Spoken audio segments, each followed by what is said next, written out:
Morning. Morning. I'm Warren Buffett, chairman of Berkshire, and this is my partner, this hyperactive fellow over here is Charlie Munger. There seem to be great values in the technology sector that meet most of your criteria, philosophy in investing. Would you ever consider investing in companies in this sector in the future? I don't know where Microsoft or Intel, I don't know what that world will look like in 10 years. And I don't want to play in a game where I think the other guys have got an advantage over me.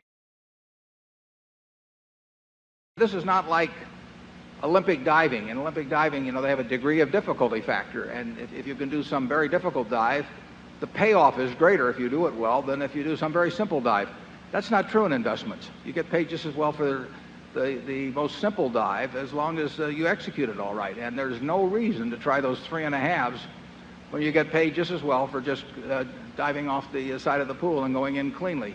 In your opinion, what effect will the year 2000 compliant issue have on the U.S. stock market and the global economy? I don't think it's going to affect Berkshire in any material way, and I certainly have a feeling that the world will get past it very easily. But it is expensive for some companies, and it's going to be very expensive for governments. Charlie? Yeah, I find it interesting that it is such a problem. It was predictable that the year 2000 would come. Yeah.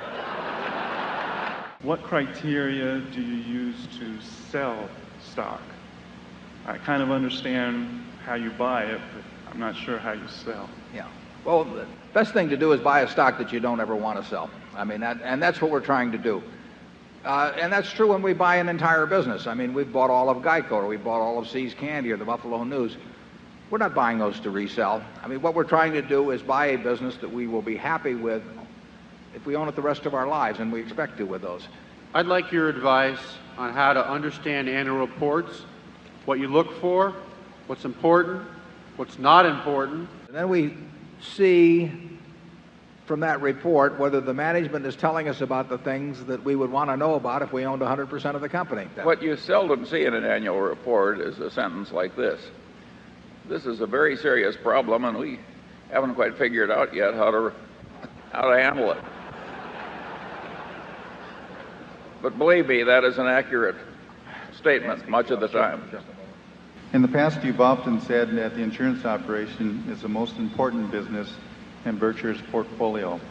Is that true? And what are numbers 2 and 3? Insurance, as far as the eye can see, will be by far the most significant business at Berkshire. It will be accident to some extent over the next 10 years what ends up being the second or third or fourth largest. That'll be determined by opportunity. We have no predetermined course of action whatsoever at Berkshire. We have no strategic planning department. We don't have any strategic plan. We react to what we think are opportunities, and if it's a business we can understand, and particularly if it's big, we would love to make it number 2. I also want to say proudly that we have no mission statement.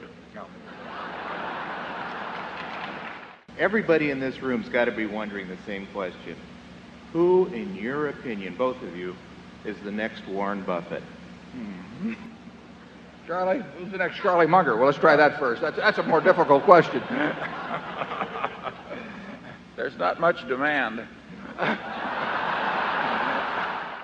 Mr. Buffett, from your perspective as an investor, what keeps you awake at night? I would say that Charlie, and I think I speak for Charlie, I'll let him do it, but we really don't worry.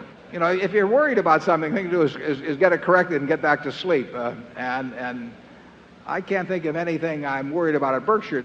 Warren likes the game. I like the game. And even in the periods that look tough to other people, it's a lot of fun. It's a lot of fun. It's a lot of fun.